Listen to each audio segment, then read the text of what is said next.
Ford Mustang TT4. Dominant fashion, highly glare. Yeah!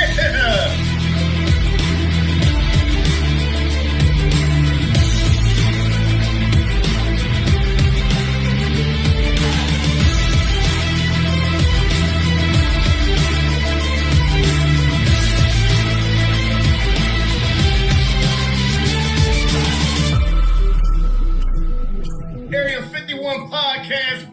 This is Cap Houston right here. Bobby, what you got for me? Good evening, ladies and gentlemen. I'm your host, Bobby. This is episode 86 of the Area 51 Racing Podcast. I'm here with Dave and Brandon. How you guys doing today? Howdy. Doing awesome, man. We got that sexy man shoving off cars. We got the professional pit changer / IT guru on the show tonight. Feeling good. / car chief. / car chief / fuel can / what was it, air hose roller. Yeah, been doing a lot here lately. Yeah, it's funny. At least you're doing it, man. Yeah, no, I mean it's still a dream job. You know, I try to tell myself that all the time, but man, it's like I told. Had a bit of a rough day in the shop today, and I texted Alina on the way home, and I was like, man, I just want to pit race cars again, and that's it. Like that's all. But there's not really any NASCAR opportunities out there right now, so it kind of sucks because it's like I really want to get back to NASCAR side full time, maybe for like just one more full time year before I officially call it quits in NASCAR. But it's looking like that's going to be hard to do because it's slim pickings these days. Big teams are pitting all of the the front half of the field. It's all big teams pitting it, or guys that have been there a little while and aren't really going anywhere, so they're not going to get replaced. It's a weird time right now on pit road for sure. Well, according to last race, there's a rear tire changer for the 51 was going to be available this weekend. It was kind of funny. I was on just going through like Facebook on Sunday, and as soon as that tire fell off, we obviously partner with the Racing Warehouse. Somebody called dibs on the rim and tire and the lug nut. I'm like, yep, I knew it wasn't going to take long at all. If one of the safety guys didn't snatch the lug nut. Yeah, no kidding. That's awesome. I've actually got one of those here. So does Dave. I hear they're quite expensive. Yeah, a little bit. I was able to get one from one of my buddies over in Mooresville. I kind of got, I think, a decent hookup on it. It's heavy enough to put on one of Bobby's chains. That would be an interesting chain to have it welded up to a chain, just wear it around. That'd be so weird. It's so weird and tacky. But I mean, paint it gold. Oh God! Just leave it the color it is, and walk around. Put a clock inside of it, going Flava Flav. It's got to tick off in 9-second increments. It doesn't actually tell you the time. It just tells you if you had a shitty pit stop or not. Yeah. Pretty soon it'll be all pressurized fuel and overhead hoses and stuff, just like F1, and that will no longer be the fast time. Yeah, spitballing, of course, that's not actual rumors. That's just me making shit up. But tell us since the last time you've been on what you've been up to. I know the whole car chief thing and with Jeremy Clemens. Tell us about that and tell us about everything else you've been doing. Yeah, that was a kind of a luck of the draw thing. Dave, Jeremy's tire guy, he had something that he really wanted to go do with family, and it was very important to him that he go, and that was going to leave the team a guy down. So actually, Beth texted me about the same time Dave did. Beth's over at JCR2, if y'all know her, but I had just gotten to the track, and I was going over to, I think I was doing the 20 car that day. either one. Uh, she texted me and said, "You got to come over to the Xfinity garage like right now." I was like, "Okay." Let's say it's really important, like seriously, right now. Okay, whatever. So I dropped all my stuff and went over there. And Dave kind of filled me in on the situation and was like, it would really mean a lot to me if you would take my spot. And so of course, I'm going to. It's not at that point. It's not even really about the experience and the money is kind of a bonus, but you want to help your friend out. So I knew it was going to be a little big because I hadn't run tires in a while. But when we kind of solidified the deal, Gabe, the normal tire guy, wanted to, Gabe, the normal car chief, wanted to do tire stuff. He wanted to be the tire guy for the weekend. At where were we? By the way, Wilkesboro. And I was like, of course, it's y'all's team, whatever call you want to make.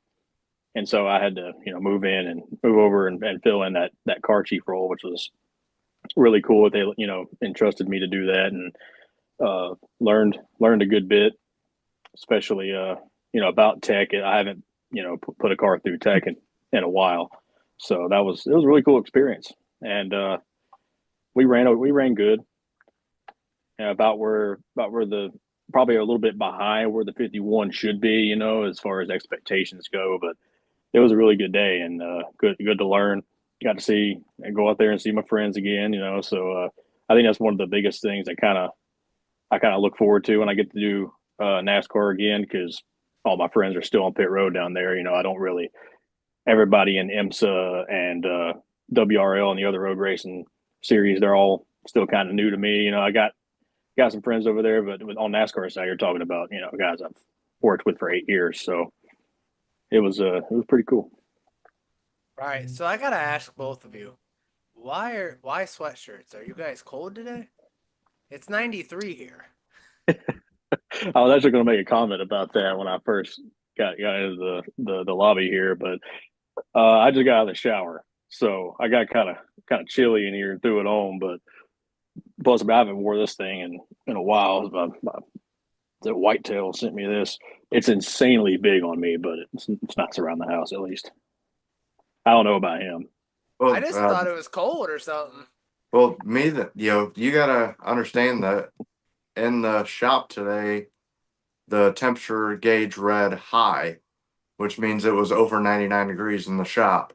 So when I get home and it's 71 in here, it's a heck of a, especially now upstairs, in the main area, it's comfortable. I can wear a normal shirt, but down in the basement, it's a bit chilly for me at, probably upper 60s.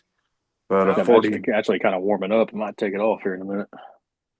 As I say, it's 93 here. Is it like 70 something there for once? when No. when I left work, it was 76, but it was also pouring rain.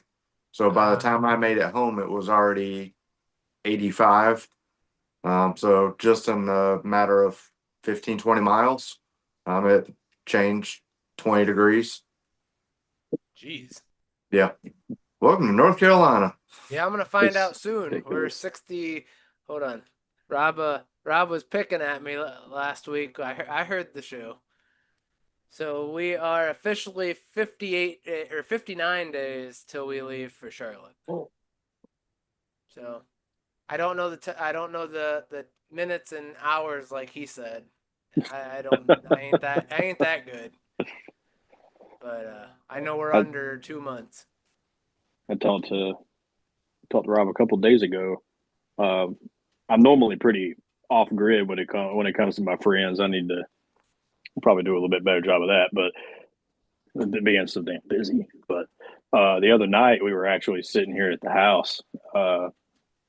Say Caden was asleep, but me and Alina were sitting in the living room, and we heard a couple gunshots, like close, and it was like, the hell was that? And about it wasn't even 5-10 seconds went by, and we heard a fire truck and 3 police cruisers come by the house.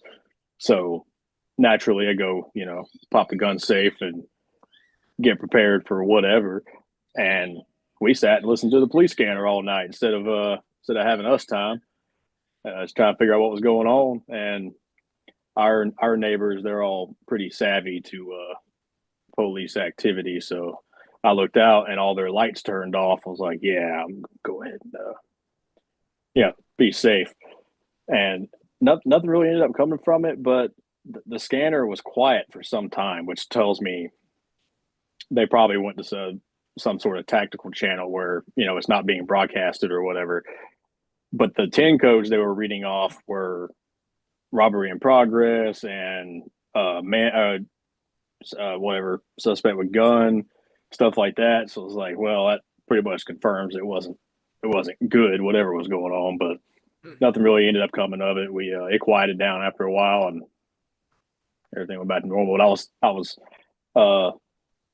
snapping Rob because being the cop, I was like, yeah, what are the odds these guys are this is like a real thing I got to worry about, because the scanner's completely dead quiet.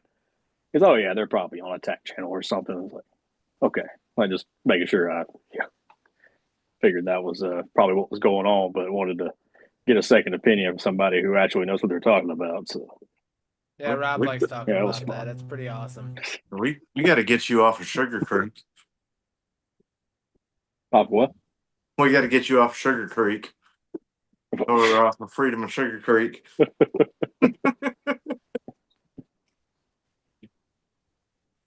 So let's tell everybody what your schedule looks like for the rest of the year so far. I know that you sent it to us and you were like, holy crap, I don't know how you stay or how you don't have time for yourself.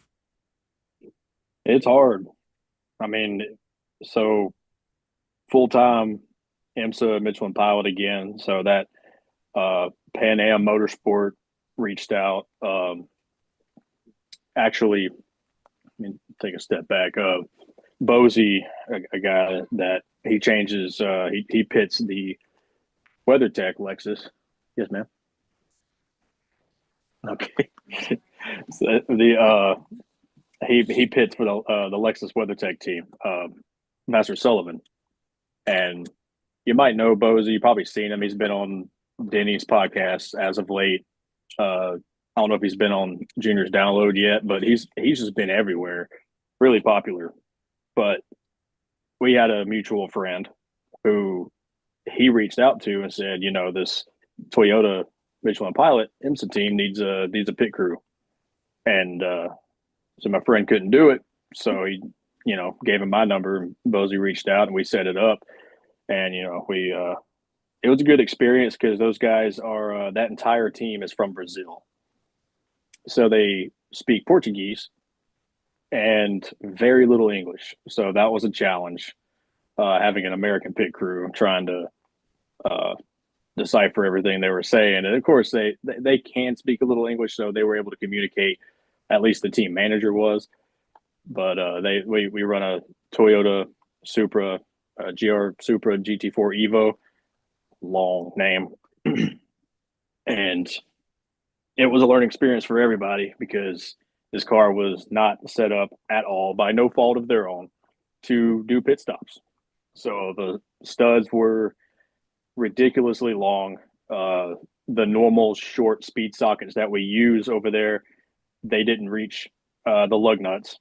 So we had to move to a longer socket, which slows the stop down because you can't just spin them up like NASCAR and hang the gun wide open because it vibrates and wobbles because of all the counterbalance. It's too long.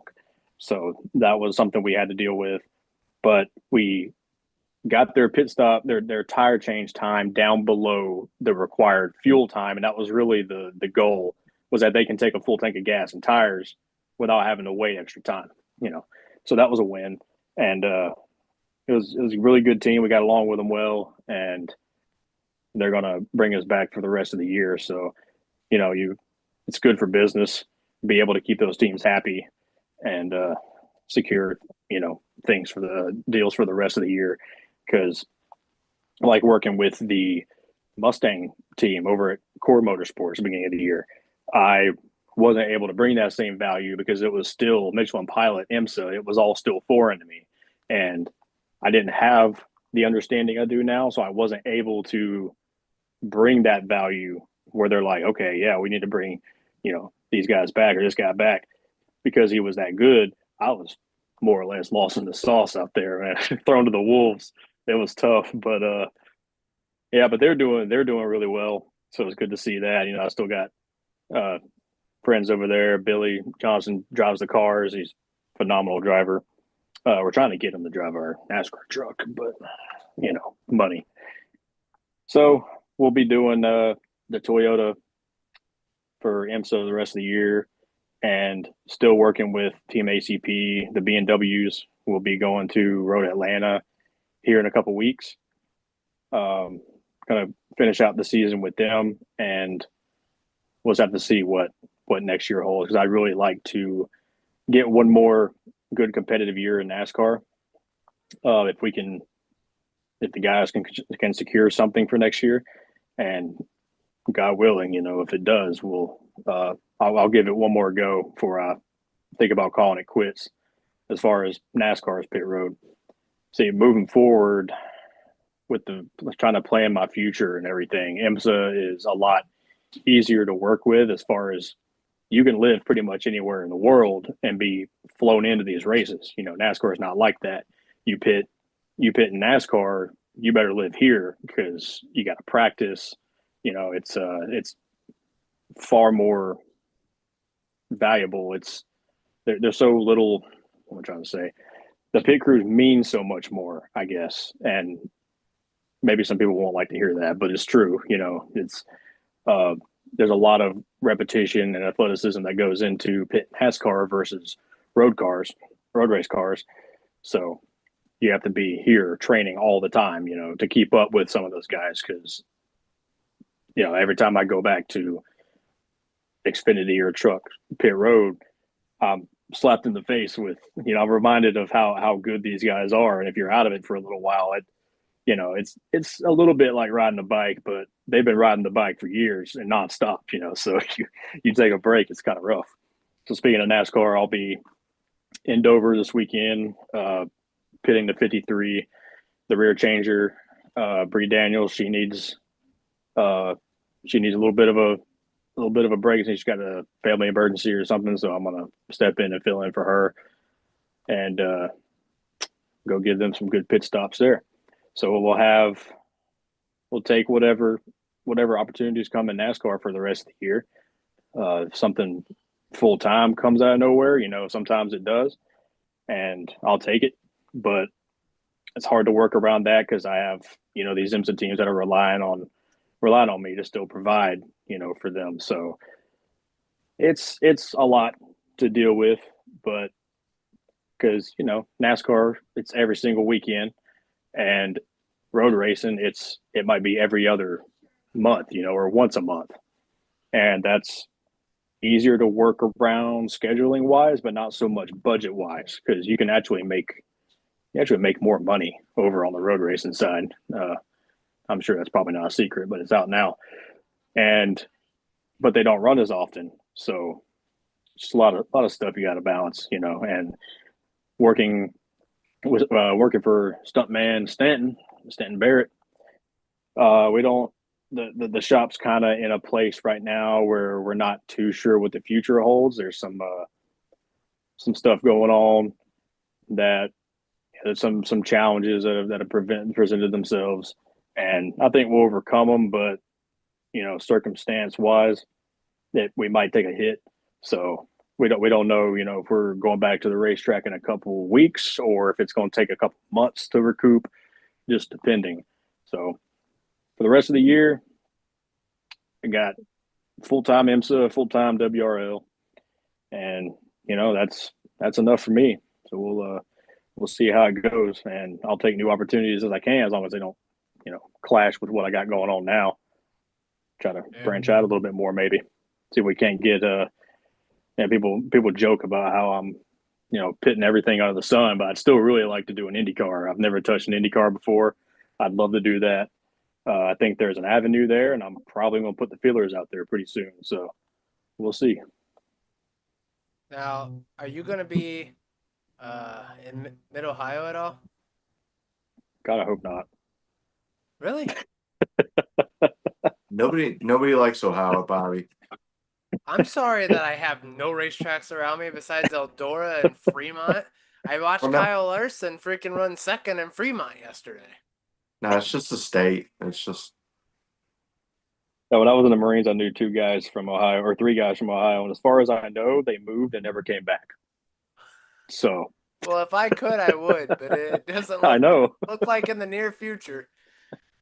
but what I was gonna say and ask you is you did post that uh, Instagram of just how different those lugs are compared to.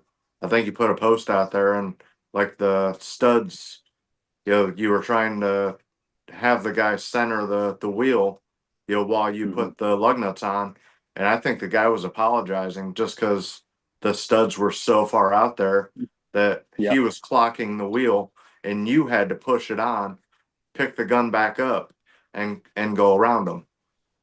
Yeah. Yeah, it's tough. So I think You know, that was and I'm glad you said something because to me that looked I don't want to say normal, but you posted that obviously for a reason, to yeah. show that hey, this was different. Oh yeah, it's a whole different animal. And I think that's one reason that I dropped the ball so hard when I went with core was that so I was expecting to be able to pick it up super easy. And maybe coming from NASCAR, I did pick it up probably faster than somebody who didn't have the pit experience, but it is a whole different beast. And man, it bites when you're not prepared for it because it's Well, so different. And then you have different manufacturers of cars. The cars pit different. It sounds crazy because a lot of people think it's just changing tires, just a pit stop, until you get really good with one car like an Xfinity car, and then you go and sit down in front of a Supra where the lug nuts you can't even see them, because they're so recessed into the wheel. There's a lot of offset. Studs are really long. The tires don't just slam on and pop right off like NASCAR. They're meant to be. There's the clearances, the tolerances. They're super tight. So putting a tire on, taking it off, it's a lot harder than NASCAR. It's like sitting in front of your street car and try to put those on and take them off really fast. It's different. You can't say just reach up there with one hand like an Xfinity car or a truck and yank that tire out from under there. You have to make sure you're pulling even and hard. Otherwise, it's going to get hung up on the studs. So yeah, it's a whole different thing. Then you're introducing air jacks and everything that comes with that, fuel times and driver changes. It's all that stuff you got to think about. yeah, just from watching your videos, it's a, like you said, completely different beast. Yeah. Because when you went to the Supra, I was like, man, that seems a little slower than even the Mustang was, and the Mustang seemed considerably slower than actual like Xfinity or anything like that. So it's kind of nice that you shared that. So I'll actually show you since I got it all out here. So this is a NASCAR lug nut, obviously. This is actually a fun fact. This is an experimental car, or KRC rather, was thinking about putting on these lug nuts. And I kept one because we tested them, I think last year or the year before. And so the coating is super thick and it's kind of soft. So hitting these lug nuts it felt like you were punching something softer than a metal lug nut. So that's interesting. There's probably not many of these out there right now. And so this is from the Supra. And so you can see the size difference. They're taller. And It's actually like an acorn shape, like a regular yeah, driver exactly. car has. And they're 19 millimeters. So it's very similar to what you have on your passenger car. And then NASCAR trucks now style socket. And the ones we used on the Supra. See, that almost looks like a tuner style lug stud or like a lug nut. Yeah. And you can see it's been tapered a little bit, kind of like the NASCAR socket, but there's only so much material you can work with there because it's 19 millimeters, small, skinny, and having all this length is what really messed us up because they're normally about this size lengthwise, and same overall shape though as this one, just shortened down. Those are the ones that you want to pit with, but we had to use these longer ones because of the longer studs. Made things more complicated. Now I is wish that they where were the. now is that what brings your worth into it, where you can say, hey, if we shave these down another half inch, we're going to have faster stops. Since you said, hey, it was not their fault, just probably an overlook, and being there, you were able to say, hey, these are what the other guys are running. Here's an advantage. If we just change over studs, we can drop it by X amount of tenths or X amount of seconds. Exactly, and that's where we aim to bring that value to them and the understanding that hey, we got to shorten these things up because there's actually another Supra that runs in that series, a team called Rafa, and I don't know how closely they were correlated with Shigi and his Toyota team, but I know they had shorter studs, and that was one thing that we were able to point out and show them, like, hey, like look at their studs. They're half the length. And I was actually at work, I think last week, and the team manager from the Brazilian team sent me, a picture of the new studs, and I was like, thank God, dude, to speed these pit stops up. So right away, they're listening. And when we go to Road Atlanta, they're gonna see the difference. And to me, that's another partner, another customer in the bag, because they're gonna see the difference and they're not gonna want to get rid of that. So it works out good, being able to bring a little bit of, I wouldn't even say expertise, just a different perspective, because NASCAR has already made all these changes to make pit stops fast, and some of these other teams that do road racing might not, be as keen to that. And again, to no fault their own, some teams are, like the core Mustangs, their wheels, the lugs, all that setup is from what I was told, they actually partnered with Roush and their NASCAR program to help design that wheel, that Forge Line wheel, and the lugs to be faster during pit stops, and it works for them, and they just fly through them. So that different perspective works out a lot, and that's kind of what I do now. Reach out to these teams and offer them something they might not know, and if they do, then great, all the better. But yeah, it's good value for them, for me. Now, those lug nuts you had, you said those were the small one was like a temp, like Temp. you guys like a temporary, like they were trying to switch it to that. Oh, this one, no, it's a regular size NASCAR lug nut, 1 inch. Huh. It's a different coating. The yellow part, see Oh, how okay, okay. how the inside is black? Yeah. That's what the lug nut looks like before they coat it. It's just that black steel. And Okay. so this coating is, you can actually see if it'll even show you, but there's a little scuff right there. And it's more of like, it feels more like a wrap than paint, like they normally use. Yeah. So I don't know. They decided for one reason or another that they weren't going to go to this coating. So I kept the lug nut just because it was, I don't know, it's a bit of history, I guess, that never happened. Right. It's technology trying to grow or trying to innovate. Yeah, they actually, Hendrick tested, well, actually, I think all the big teams did, but they tested a electric pit gun not too long ago, and they were not satisfied at all with it. So that's good news for us. Don't have to use electric impacts yet. Well, talking about electric, so I'm gonna bring this up. I want your honest Mm-hmm. opinion. Dave, I want your opinion too. What'd you guys think of the electric NASCAR? Well, you can go ahead, Dave. I think it's a decent spectacle. I think it's fun to watch. How else would I put it? It's kind of like going to watch monster trucks. You're gonna do it for about 3 or 4 minutes.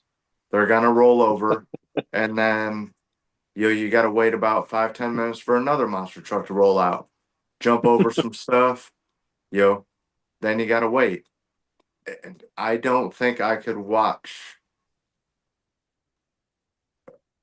a Hyundai, Equus go around the speedway or Ionic or whatever their electric car is, go around a track, when, Bubba Joe's cracking open a beer can and I can hear it, and I'm just kind of like, at a NASCAR track, I want loud, rowdy, racing. That's, you're taking away virtually everything it was built on. When NASCAR first came out, you were tricking out engines, you were tricking out, wheels, you're, putting different tires on there.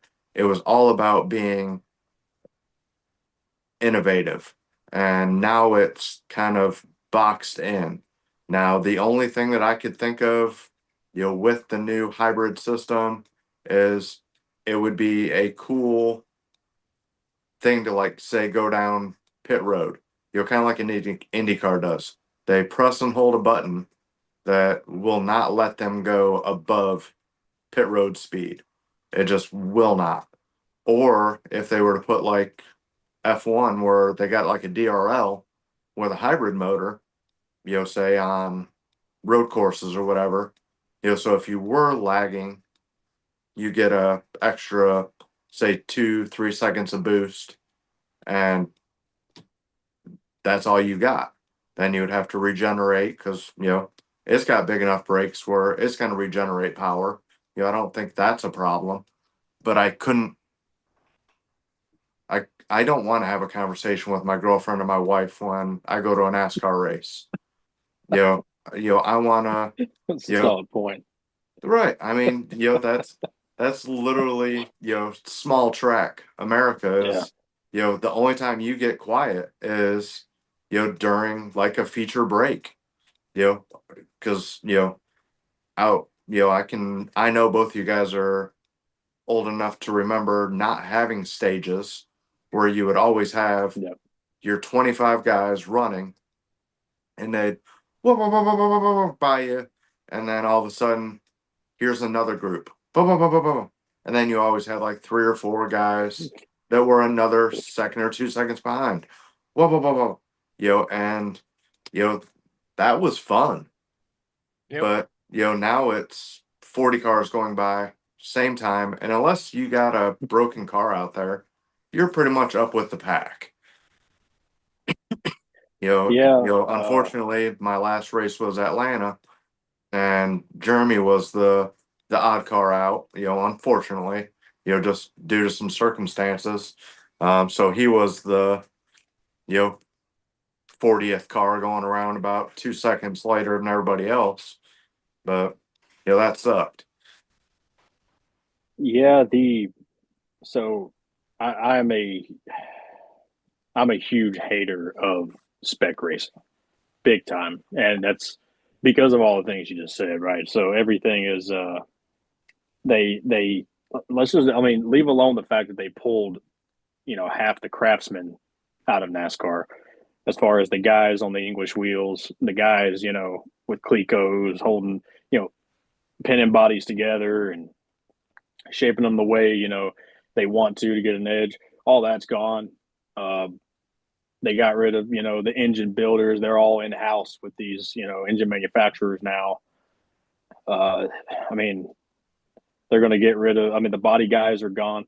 So yeah, I mean, we're getting way off track here. Either way, the electric car kind of just adds to that unfortunate fire we have burning right now, which is honestly the organization as a whole being the fire.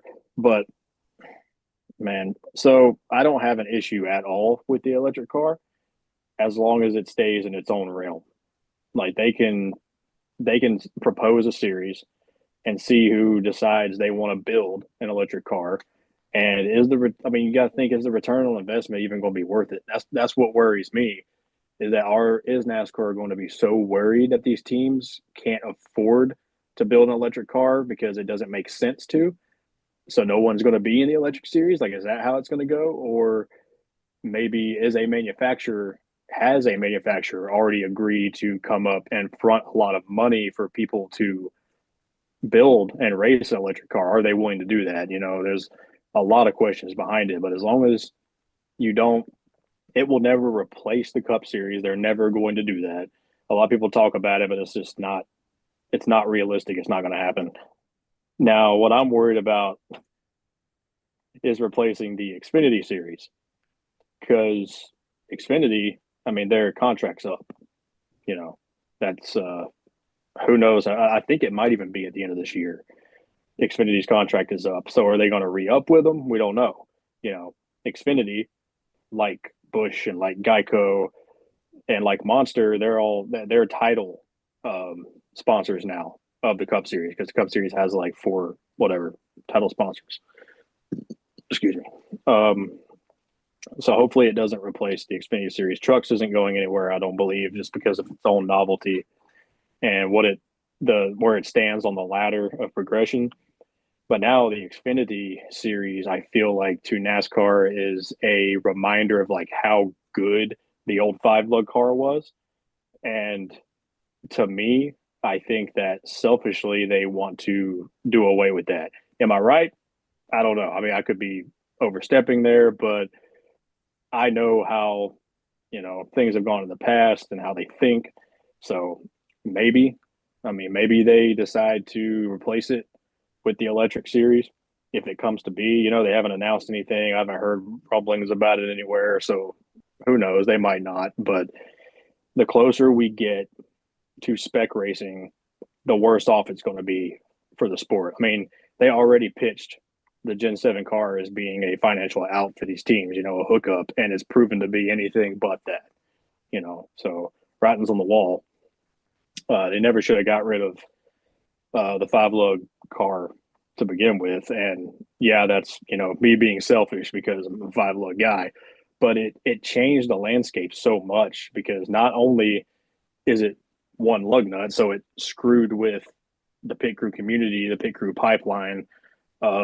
You can't just start in ARCA and move up anymore like you did in the old days. Now, it's ARCA doesn't even have competitive stops. So competitive guys don't normally care to do ARCA stops. And now you have 1-lug guys that don't really care to do Xfinity or trucks. Why? Because it's harder. That'll start a flame war too. But it is, that's why 1-lug now, they have in turn made the athletes that pit the 1-lug car now have made it harder, because the number one thing on the board now is athleticism. You don't have to worry about hitting 5-lug nuts. You don't have to worry about hitting 5 studs when you're hanging the tire. You slam the thing on and go. And so you have to be more athletic now, stronger and faster, in a sense. I mean, now all the jacks are like auto tightening and have back plates and all this other junk, and the tires are lighter or whatever. Maybe not necessarily stronger, but you have to be faster physically on your feet. So there's that. And man, I could ramble about it all day, but moving over to that car now, I feel like there is something fundamentally wrong with the car, in the sense of, I mean, to me, like, of course, Dave, you'll love this, but if I tell a lot of people, if Kyle Busch can't get in the car and do anything with it, there's something wrong. Like, if the dude is struggling week in and week out, there's something fundamentally off about this car. It's not what he's used to. It's not what he's done for years and years. And some people took off pretty well in it, but then you're having veteran drivers really struggling in this car. Good drivers, and people just wipe it off. They wave it off as, oh, they're washed up. It's like, it's not how it works, man. You don't just put them in a new generation car and all of a sudden they're washed. The car is different, and I don't think in a good way. It's too it's too, what's the word? It's like, it's unpredictable, right? I mean, they said it all the time. And the old Gen 6 car was the guys understood it better. Those veteran drivers, they could drive it better. And there was more of a learning curve to it. And now it just seems like it's so unpredictable. It's almost, I think Kyle Busch even said it was like, it felt like it was a random toss up every time he got in one of the cars, whether it was going to be the same as last week or completely different. And then you add uh, the variable of the different tracks. And you got guys that dominated on road courses that are useless now. But then somebody like SVG goes out there and does great. It doesn't. What's going on? Like nothing meshes to me. Well, that's what I was kind of telling my dad over the weekend. He asked that question. He's like, why is SVG so good at these road courses? I'm like, it's the next gen car. And if you look at any of the Australian supercar, I said they've been running Gen 6 cars for probably 4 or 5 years. It's a type built race car. And it's not better for him because the supercars have more power and less tire. So Yeah. this is easy for him. It's like moving from a late model to a go-kart for him, Yeah. So we're gonna give you a car that's half the weight and twice the tire, and put you into a car that's twice as heavy with half the tire. It's a classic quote. I mean, it's you made a valid point, Brandon, about Kyle Busch, but look at Brad Keselowski. Yep.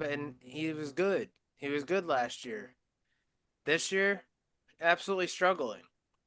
Jimmy Johnson was ass ever since he came back into these cars. And I Yeah. don't understand because 7 times should not be struggling, to be honest. Well, it's kind of like Brandon had said. It's a completely different car. Where if that's what you know how to drive, and that's what kind of like Carson Hocevar. He never drove a 5th gen or a sheet metal car. He went from, okay, I'm wrangling a truck here, to, all right, now we want you to drive this and only do this. You have no seat time in a 5 lug car. You have no idea what that old car felt like. You can't give us false information. Here's the car. And I think the guys that don't have that ability are doing a little better. Because they can't say, man, I'm really, really tight here. Where Kyle, he was famously on the radio, I'm tight and 3 and 4, I need 2 rounds out. He knew what the car needed, as a driver. Now, like Brandon said, the cars are snappy. I can tell you more times that Kyle Busch has went backwards down pit lane than I can in a top 5 right now. Seriously, the man can drive a next gen car in reverse better than anybody else in the world. And you're talking about a 2-time champion and pretty much the only guy I think he'll do it. I think he'll be the first. That's it. They figured it out. We just got to take the midsection of the car for Kyle Busch and just turn it around backwards. There you go. Leave the front and rear clips. Just turn it backwards. Just run it back together, and then he'll drive out the mirror. That's 90% of Cup racing now, anyways, driving out the damn mirror. So that's another thing that we won't even get into, aero blocking and all that garbage. It's just, man, I sit and watch a Cup race, and I feel like, so before the next gen car come along, I would sit down, and so I would pit Truck and Xfinity, come back and watch the Cup race Sunday. And now, like, because Xfinity was like, it was okay. It's, it feels almost kind of like child's play to Cup Series. And then now I'm watching the Cup Series, and I feel like it's been flopped. Like now the Xfinity Series it feels like it's the new Cup Series, and now the Cup Series is like, that's where all the, I don't know how to say it without being insulting, but it's like that's where all the steering wheel holders go now. All the veterans are struggling, Right. and it's like, and that's why I see Kyle stepping down. It might still be with RCR, but he's gonna get back in a truck and win a championship just to say he's won in all three divisions. I think he should. I mean, because there's this repeating deal where great drivers go out on the top level performing terribly. Yeah. And I feel like he kind of needs to break that. Like, I mean, sure, he stay in there and do what you said, race with Braxton, whatever the hell his name is, race with your kid, and then, go out like that, but go win a championship because he can do it. Go do it, in a lower series, because then now who's going to say he's washed, because that's Right. like the big thing. All the veteran drivers, they're washed. Like, well, they're not. It's just I blame the car. I will always blame the car because it goofed up everything, and that's partially why I'm in IMSA now rather than NASCAR, because there's no clear path anymore to the Cup Series. When I first started, it was like I'm gonna get better at my craft and get better at it until I get picked up. And now nobody's getting picked up to pick Cup cars. They're finding them at on football fields, and that's it. And of course, they've been doing that for years, but at least there was a pipeline before. Now there's not. You get to Xfinity if you're a 5-low guy. You get to Xfinity, and that's it. Sitting down and thinking about it. Unless I get on my phone and harass every coach in my phone at all these teams and try to get into a combine somewhere, and then just train my ass off and do my best to compete against a collegiate or a pro athlete for a position. It doesn't matter, because even if I do, I mean, I've already been told that I can't. I won't say which team, but I've already been turned down because I didn't play ball anywhere, and that's just really goofy to me, because now we're not pulling from, like, guys with experience no longer matter unless you're already there, So I could do this another 5-6 years, and I don't think I'll ever pit a Cup car, because that's just the landscape of what the pit road community now is. So Because now say you got a team like Penske, do they even want their one lug guys to have 5 lug repetitions? no. So it's more for the team just being there as an asset, for Xfinity cars, because they're already there, or is that just completely a false statement? Sorry. I don't think I understood exactly So what you're. from what I'm being told, Keyston flies in on Sunday morning. Yeah. Or late Saturday night. They don't even show up till the race till Sunday, or show up till Sunday. Yeah, Penske one lug guys don't pit 5-lug cars. I don't know. Joe Gibbs guys still do. RFK does not anymore. Hendrick not really, but they have select races where, like, Chase's or Larson's pit crew will go down and do a 5-lug race, but it's not super common, and they have developmental guys that they bring up to one lug eventually, but they start in 5, because I think they do recognize that that's a really good foundation to have as a pit guy, because all the 5-lug guys that I know that ended up getting one lug opportunities, when they first did a one lug stop, they're like, holy shit, this is easy. This is fun, So that's what we've done. We've to me, to sound like an old head, I guess we've kind of ruined it. Pit road is, throw it away. It's going to end up. I think personally, we'll end up with 3 one lug series, and they will continue to dumb down the pit stop until we end up, in the couple second range, like F1 probably. Really? I think so. I was watching that just what was it, Sunday? I was watching them run over at Iowa, the IndyCar, and they were doing, I think it was like 2.9, 3.1 second pit stops, 4 in fuel, and they were on and off, and I didn't understand it. I really didn't. So they're typically already in place, and I think it depends on the track, if I'm correct. But yeah, so they used to have just a front and rear changer. I don't know if they still do that at certain tracks, but I know the couple races I've watched this year, it was four guys already in place, ready for the car to stop, change the tires.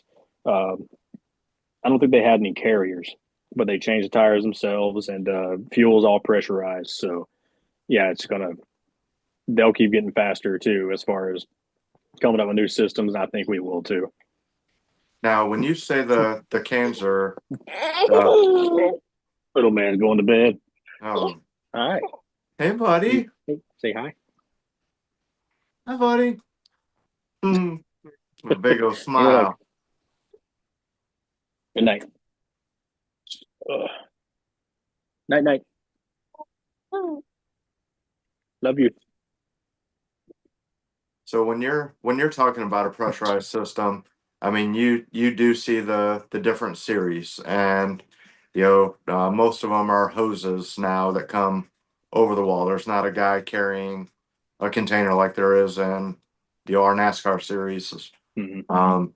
But what was curious to me um, is it just a certain pressure that NASCAR can put in their cans? Because it's not gravity, right? Yeah, it's gravity. It is. There's no pressure in the system. Nope, it's all gravity feed. Okay. And so there's actually yeah, it's all gravity feed, and you've seen the clear tube that runs back up to the top of the gas can. That's actually what the old catch can man used to do. Yep.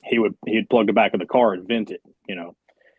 So it's all a self-contained system now, and yeah, I mean, I'm sure that will eventually become not enough, and we'll have to go to pressurized systems, or at least I think that so in IMSA there's a fuel tower, so it's a physical tower with a tank at the top, and I'm pretty sure it's gravity feed.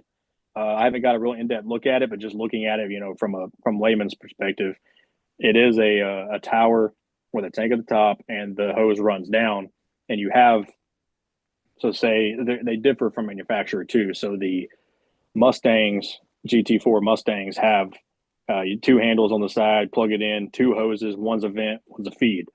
And then on the Supra, there's one hose that plugs in the one fuel inlet of the car in the rear quarter window. And one guy will run around to the other side of the car and vent it from that side, kind of like a catch can man. So I don't know if they've thought about going to pressurized systems. I don't know if WeatherTech series runs pressurized systems or not. I would think maybe they do because they're a little bit more advanced. Because for perspective purposes, Mitchell and Pilot is kind of like Xfinity series in comparison, and WeatherTech would be like your Cup series. WeatherTech runs the 24-hour races, the 12 hours of Sebring. Mitchell and Pilot is the sister series that runs the shorter events, usually at the same venues. I was about ready to say if my stuff wasn't buried under more stuff, yeah, I'd bring out the fuel can and the inlet, and kind of have you go through everything. But stuff's been holed up by stuff. And those gas cans, I ain't gonna lie, those sons of blotches are heavy. Yeah, they are. That's why all the Cup gas men look like monsters. I say Cup gas men because they actually made the Xfinity and truck cans smaller. Okay.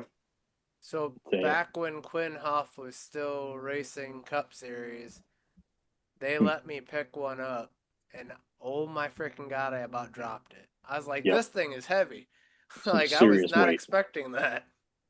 People look at the Cup fuelers and Xfinity and truck up until they made the can smaller, and they're not that much smaller. I'm exaggerating, but they're still pretty damn heavy.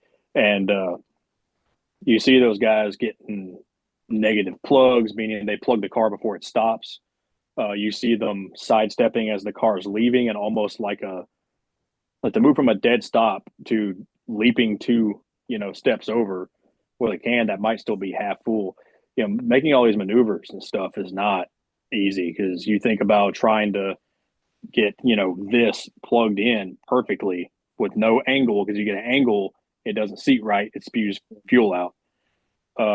Because it's not pressurized systems, but there is pressure there, like build up, kind of how it forces its way through just through gravity.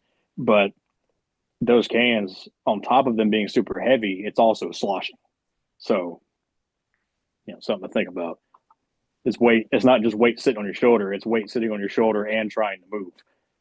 Yeah, I was about to say mine's the one that I have is I believe either a 10 or 12 gallon can. Yeah. And then I've got a receptacle that I just happened to stumble on, from a old RCR car, and it's almost rudimentary how it works, but how efficient it works.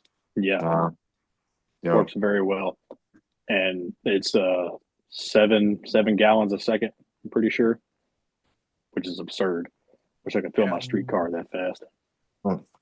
So what he's talking about is when I was able to grab this off the shelf real quick, and I'll try to do it with one hand.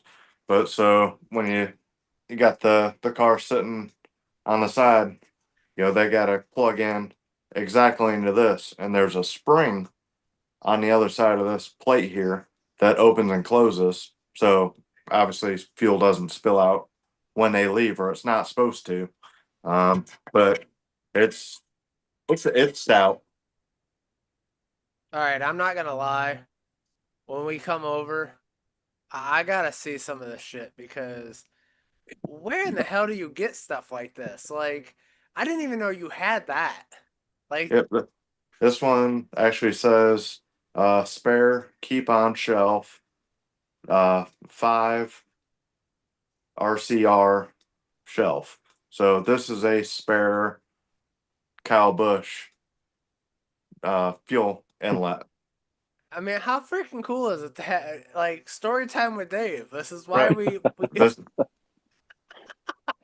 Yeah, you can if you're in the area, you can get a bunch of stuff. I mean, there's to think. I mean, especially like if you work in the industry, right? I mean, especially where I worked, if I, you work around that kind of stuff all the time, and that stuff's just lying around. It's like, Yeah. if I asked my boss if I could have a damn fuel inlet, he'd be like, "I'm not sure why you want one, but sure."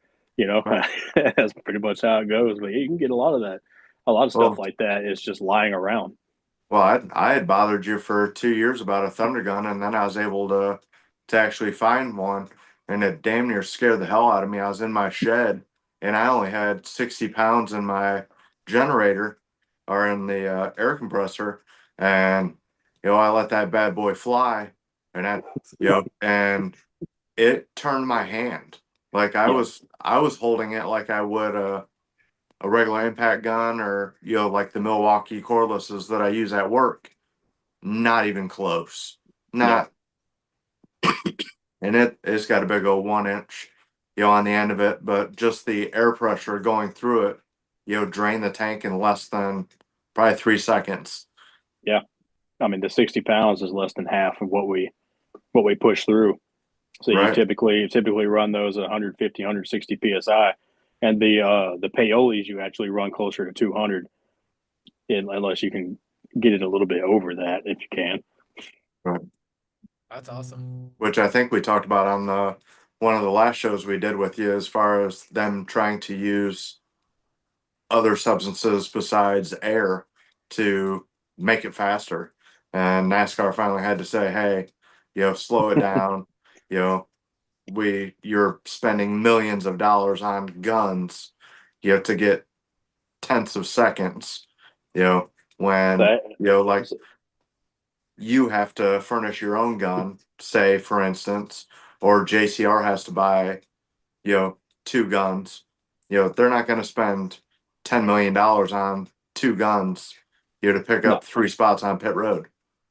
Yeah, and that's how it used to be. Before NASCAR mandated the Paoli pit guns, there were multi-million-dollar R&D departments in these teams, creating guns, and that's where pit guns like the clutch gun come from. You'll notice when you go back and watch, older NASCAR races, but before the Paoli came along, 2018 area, the guns were super high pitched, and those were clutch guns. They're majority of them anyway. They sounded bizarre, like banshee screech rather than what we got now. And actually, those what was I gonna say? No, I just brain farted bad. Oh well. Anyway. But yeah, mine's late '90s, early 2000s, Ingersoll Rand, and Yeah. Obviously, absolute muffler delete. It's got the hit on the side of it. It's I didn't realize how many different components, and actually, I didn't realize how different the hoses were compared to just an industrial hose. I had to go out and buy different fittings, for just to play with it for 30 seconds and then swap everything back over so I could actually use it, as an air compressor. Yeah. 300, well, you typically run about 300 PSI That is nuts. hoses. And that's not even, so the one lug guns, they actually run 400 to 500 PSI through a hose that's probably rated to, I would imagine, 800-900, if not higher. Now, I know we said that this was probably going to be a short show, but I'm asking all these technical questions. That's all right. Obviously, there's no, say, torque spec. Like on your average road car, you're 100 to 120, foot-pounds of torque. What are you guys putting on these studs and lugs on average? It's all about feel and timing and hearing. So you can hear and feel when a lug is tight, and it's all about the timing. So it's just that the endless practice, of hitting lug nuts in a practice setting, and learning to understand that there's a speed you can go, and a lot of those cars, some cars are different. Some studs might be older. Halfway through the race, they might get a little bit of the glue gummed up on the studs. So it might take a tick longer to get them on and off, etc. But it's really kind of a hear thing. So you can, eventually you do it enough, you can sit and listen to a pit stop and know if lugs are maybe not be tight. You can hear how many they hit, and whether it sounds slow or wow, that was fast.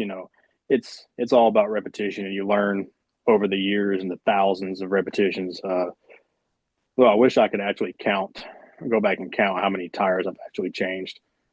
It'd be cool to see that number, if nothing else, for curiosity's sake. But yeah, so it'll sound like, so a Thunder gun would sound different than a Paoli as well. Like even hitting lugs off, you can hear if it was a clean hit or if the gun angle was a little bit off, it didn't hit it clean. You can probably guess that the lug might not have come all the way off, especially with a Paoli. Because at least with me, and a lot of changers have different styles of how they change, but with a Thunder gun, I do a lot of, I like to hit really hard and then kind of ride them off. And a lot of guys just punch.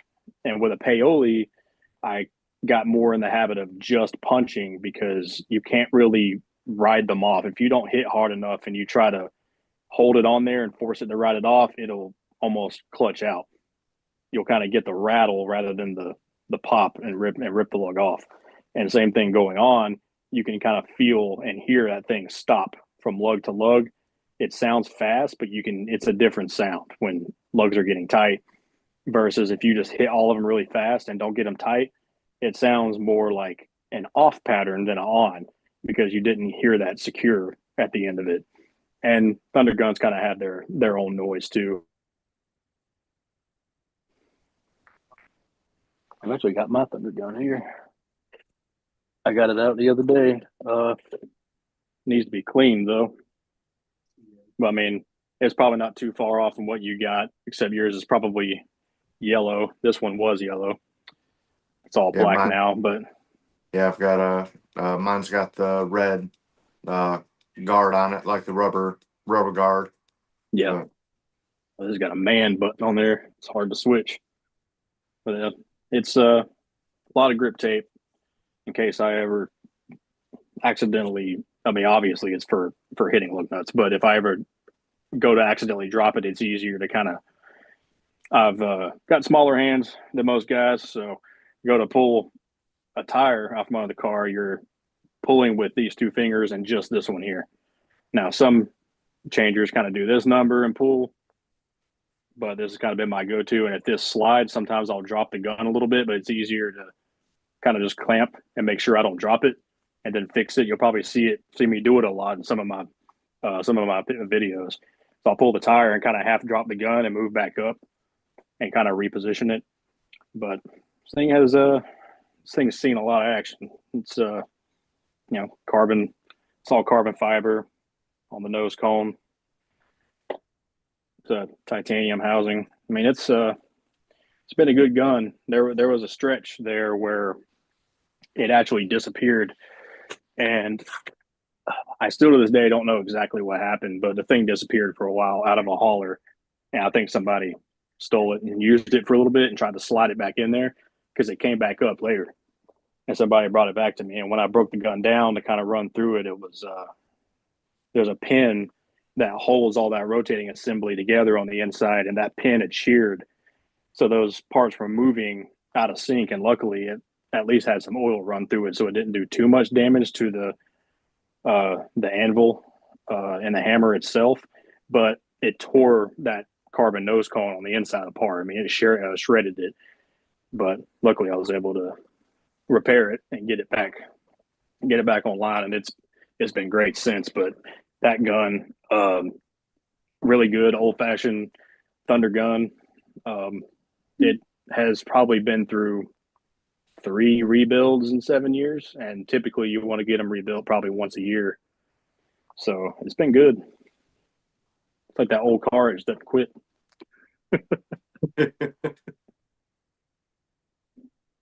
All right, guys.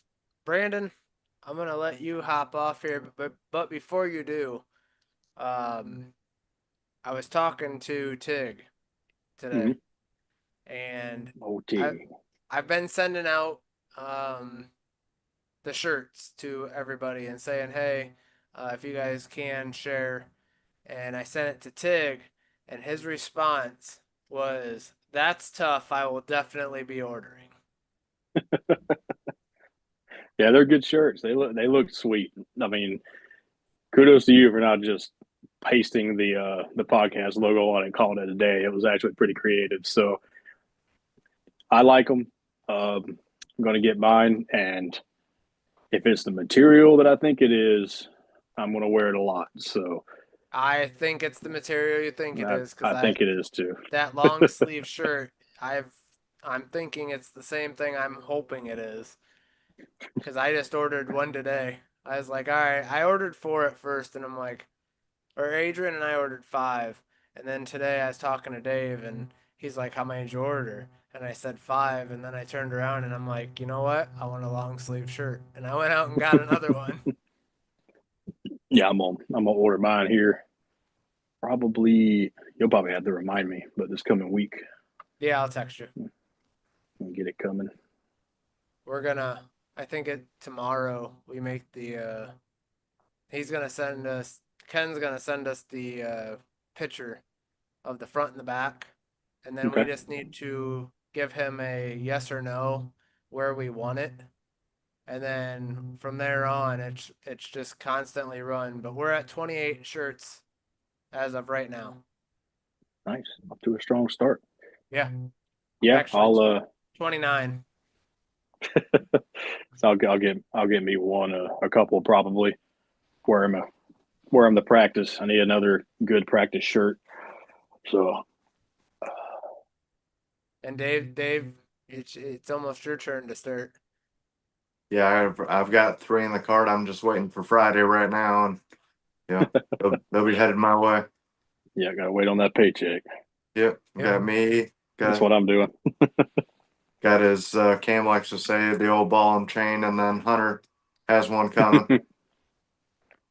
Yeah, we were in Maine, and I was sitting there at the hotel watching the Red Sox playing, and I was like, you know what? I'm just gonna order it. And I was like, Adrian, what size? She tells me. I put it in the cart.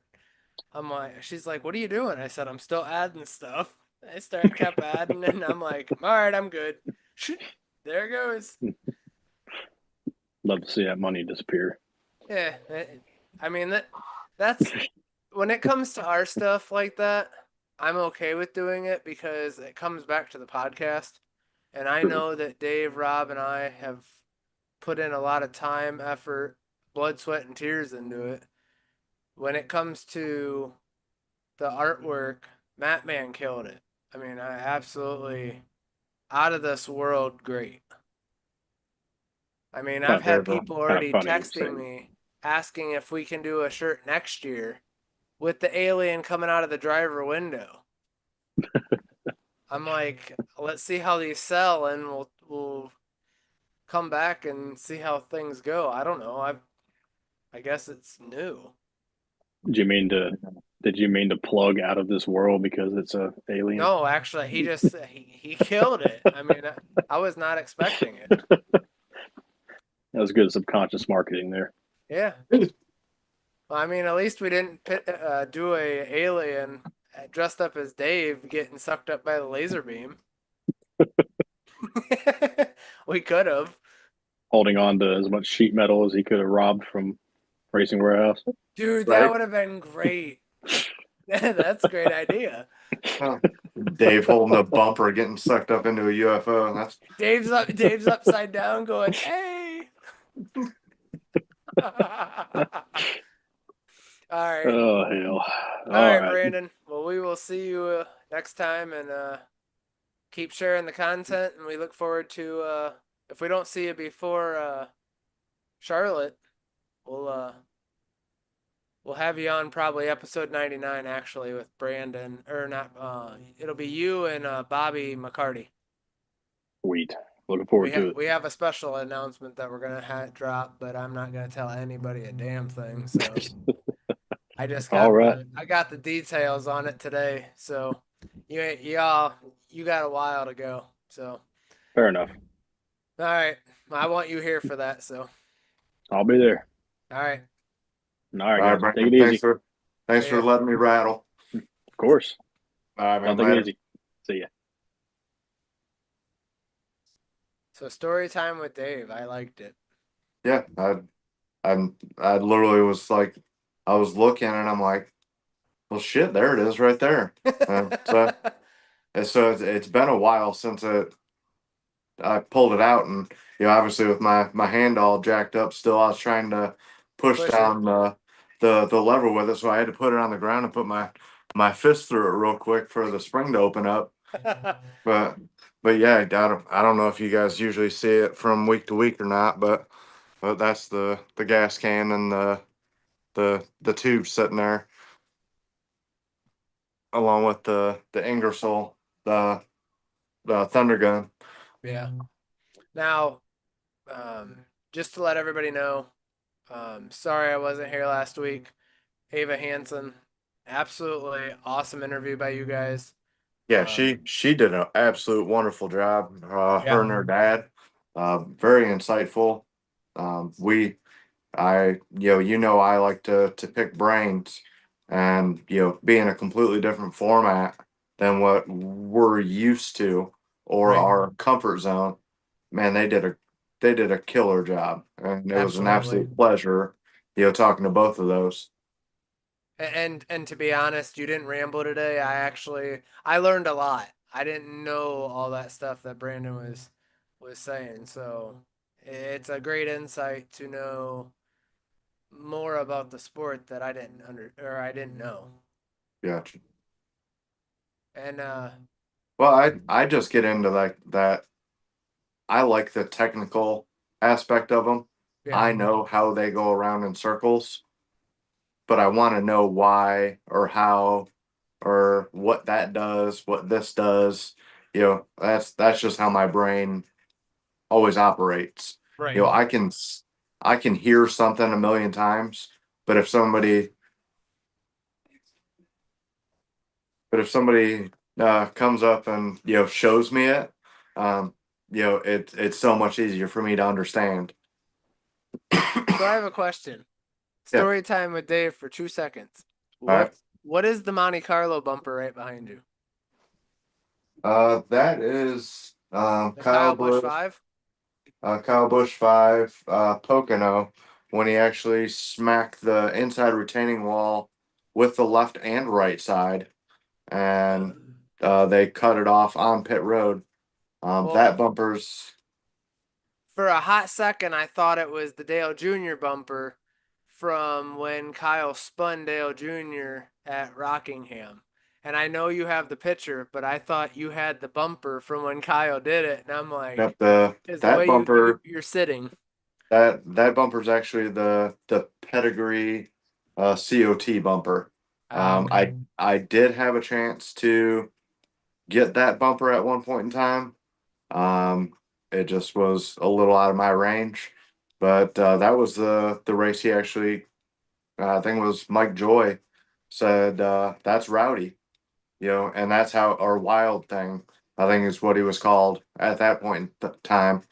And that race is what made him a household name when he spun Junior out, because you don't spin Junior out, No. especially in the National Guard car. Well, that's why I said I like from where you're sitting, I see the M and a little bit of the O, but Okay. it looked like the Dale Jr. front bumper, and I'm like, why would he have the Dale Jr. front bumper unless it's because Kyle spun him? No, that's the COT. Somebody will probably correct me if I'm wrong, but was the Impala SS. Oh, okay. I don't think they ever ran the Monty when they got away from the quote unquote steel cars. But that one actually got cut off, and it's still got the frame on the inside of it. So it's probably at least 100 pounds. Very nice. Yep. All right. Well, remember, guys, we are still selling the stickers. They're $8 and $4. The bigger ones are $8, and the smaller ones are $4. Dave, do you still need one set brought with us? Nope, I got one down here, crisp and ready to go. I will bring one just in case I screw it up, but I don't think I will. Okay. I have one setting up here, so I'll bring that one. T-shirts are on stickygears.com for the Area 51 on the front for $15. Also, as many of you know, we just talked about it, but Area 51 has launched the 100th episode T-shirts, and they are flying off the shelf. They have been up less than a week. Is that another alien joke? No, why? Uh, I said flying off the shelf. no, I understand that. I figured it was another alien reference. No. I mean, I could start throwing alien jokes out there, but That's anyways, no, man, you made me forget what I was gonna say. They were flying off the shelf. We're at 29 as of right now. Our goal, from what Rob and I and Dave have talked about, we'd like to see 150. It may be a stretch. I'm thinking more like 100 to 125, but if we can hit that 150, that'd be really cool. And then if I can add, Bobby, Yeah. if anybody is around the North Carolina, South Carolina area, please hit us up. Either myself, Rob, Bobby, we would love to have and meet some of our fans that we don't get to see. I would really enjoy, a simple meet and greet, or, oh, well, I watch the show because we see names all the time, but I would honestly like to meet the faces behind the names. So if you're around the area, please feel free to stop by, give us a holler. We are giving stuff away for the 100th episode. The Camaro bumper that I showed y'all last week. We're gonna get that signed up. And if it's not signed up, I've made a promise that we are giving away something autographed, from Jeremy's. I will pick something out of my collection, and it'll be autographed. Also got a couple other things laying around the basement that I'll be giving away while we're there. But I kind of want to make this a spectacle, make it a fanfare. Yeah, we're gonna have a banner that it says Area 51 Racing Podcast. It's got the race car that's on the back of the shirt, and it's got the alien from the front of the shirt on it. And then down from, I want to say about here down is white. And Rob, Dave, and I will be signing it along with Jeremy and everybody. I believe it's Jed, Danny, and Kevin Harrison. And if you're lucky, or if you even want it, Brandon will sign it too. Yeah, sure. I mean, yeah. If he's gonna be there, yes. He said he had to work, but he wasn't 100% sure. But if not, then yeah, that's what we'll do. I'd like to that's not, I wouldn't say we're giving one away. We're raffling it off is what we're doing with it. But we're gonna have one's going to Harrison's, one's going to a fan that donates. We're gonna pick the winner live on the show, and then we are going to Dave, Rob, and I will each get one, and then we'll get them back home to us. There's a I don't know what else we have planned. We're still kind of in the talks of everything, but we're getting Yep. closer. Yep. Now the Camaro bumper, that'll be going to somebody that is in store that day. The little trinkets that we'll be handing out, that'll all go to the store. But if for some reason you're a big follower of ours, and you want to bid on it, I know Bobby can see a screen on his view, and if you want to bid on it, we'll feel free to ship it to you. Yeah. Which is no problem at all. We just appreciate everything that everybody does to us or for us, because without you guys, it's just literally three people talking on the internet. Exactly. We love our viewers. Well, Dave, you can't do this part now. You have no beard. You have no facial hair.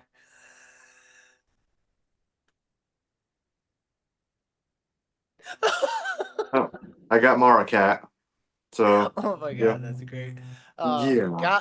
Galley Beard Product is a partner of Area 51 Racing Podcast. Go to galleybeard.com to place your order. Use the code Area 51 for 15% off and free shipping. Remember, guys, make them say it. Golly! Check out the Racing Warehouse for Jeremy Clemens hats and shirts. Yes, I did see they're putting one, I don't want to say on clearance because I never like to see German stuff on clearance, but the all white with the red embroidered Spartanburg hat is $15 shipped right now. Very nice. Also, make sure you go to or check out Armadillo Apparel for your hats, shirts, the polos. I'm actually getting 2 more made, hopefully soon. If you guys need anything, reach out to Eric and everybody over at Armadillo and the Racing Warehouse. Circle B Diecast is the official diecast company of Area 51 Racing Podcast. At checkout, make sure you use the code Area 51 for $6 off your shipping.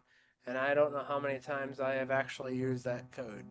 I'm sure I've used it quite a bit because I'm sitting here looking at 6 Dale Jr. diecast. His new late models. And the baseball car is on the way. All right, and if anybody sees the white 8 late model cars, let Bobby know, or tag them in in the post. Yeah, I'm missing one. The other Okay. one is a custom, but the one I'm missing is the um all white Bass Pro Shop. But the problem is that everybody wants $108, $112 non-autographed. If it was autographed, I wouldn't have a problem spending that. But because it's non-autographed, I'm not spending that. So hopefully when we go to Junior Motorsports, we will find one. Also check out Benzik Designs on his Etsy page with his 124th, 118th, and 164th diecast stands. Um, if you use the code Area51, you get 20% off your order. And he does have a Facebook page and an Etsy page. Also, if you're interested in purchasing any of Kylie Glick's merchandise, please go to Kylie Glick Racing's Facebook page and click on her link. She's got some new stuff coming out, I believe. Also, thank you for joining us tonight. We hope you enjoyed the podcast. Remember to follow our Facebook, Instagram, X, and subscribe to our YouTube channel. We can't thank you guys enough for everything that you do for Rob, Dave, and I for the community. If you guys can, like I said, go purchase the Area 51 Racing podcast t-shirts from let me get the website so I don't mess it up. It is overwearapparel.com. So we want to give a shout out to them for over. So appreciate everybody for everything they do. And Dave, it's that time to thank our sponsors. Yeah, man, I absolutely wrecked my arm picking up that fat little cat. I was gonna So say that couldn't have been comfortable. it was not nice. So after you get done, I will be icing up my arm. I figured. Yep, I was not thinking correctly. Uh, Even Maracat looked at me funny when it just the last 3 weeks she's been a little lonely because it's awkward picking up a cat with one hand, but Yep. No, I get it. well, Hopefully she's just so damn cute. hopefully your hand gets or your arm gets better, your hand gets better soon. Yeah, and I thank the Lord every day. It's been progress, and I appreciate you and Rob and a couple other people for keeping me in their thoughts and prayers. I greatly appreciate it, and keeping me encouraged. I know it's just a broken arm, but it means a lot when people are thinking about you. Absolutely. And remember, guys, next week is just a episode with Rob for his race recap. So I come back for a week and I'm off a week. And then I believe I come back for 1 week and I'm off a week again because I will be at a Train concert with Adrian. The band Train is going to be in Toledo and she wanted to go, so that's what I got her for her birthday. Not realizing it Tell me. exactly, not realizing it was a Tuesday night. Nice. So, And you thought you got in from Detroit late. oh my God. Dude, I don't even want to talk about that flight, bro. You're lucky I'm even here today. If that would have been yesterday, if the show would have been yesterday, there is no way. I was in bed by 7:45. So, all right. Well, with that being said, thank you to all of our partners who make the podcast possible.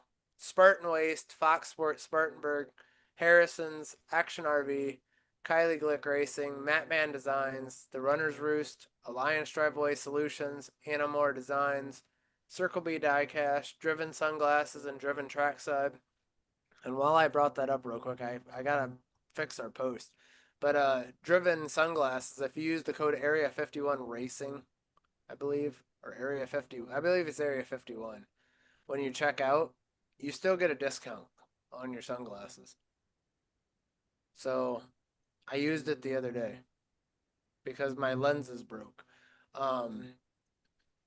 So also I'd like to thank Elite Towing and Recovery, High Speed Auto, Booze Pops, The Racing Warehouse and Armadillo Apparel, Belcher Cheesecake Creations, Fly Inform Concrete Structures, First Pacific Funding, Gale Beard Products, Wings Etc., Dialed In Focus Pouches by Whitetail Smokeless, Benzik Designs, Schanzenbach Landscaping, Enigma Tattoo Studio, Aero Parts Group, Overwear Apparel Group LLC, SBJR Designs, Jeremy Clements, and Jeremy Clements Racing. So, yeah, since Dave brought it up, I'm gonna say it real quick, because a lot of people were texting me wondering where I was on Monday. So He was eating man-eating lobster. I was eating lobster, and I was eating that chowder, The chowder. and I was getting that beer. But anyways, our flight got delayed 6 times while we were in Portland, and we did not leave. We were supposed to leave but we boarded the plane at 4:15. At 4:25, we deboarded the plane, and then it was postponed. And then next thing you know, they backed the plane up onto the tarmac. Watched them go. They parked. Atlanta flew in. Atlanta took off. They brought the plane back in. The pilot comes out and goes, "I got good news and I got bad news. The good news is we're taking off. The bad news, we have to fly all the way down to Maryland or South Carolina and then go up." So our flight turned into 2.5 hours, which actually wasn't even 2.5 hours because, dude, he booked it home. That was fast. So we took off at 10 and we landed at 11:53. And then we got off the plane at midnight. And by the time I got home, it was 11:30. And I was passed out by 11:50. Or 1:50, sorry. So 1:30 we got home, 1:50 I was in bed passed out, and I got up at 5. So it was a very, very early morning. I think I got an hour of sleep on the plane. But I was listening to the podcast, and I actually listened to the episode with you guys and Ava. So it was a really good episode. I saved it for the flight because I didn't want to actually listen to music and start rocking out because I knew I was tired. So with that being said, y'all have a good night, and we will see you guys next week.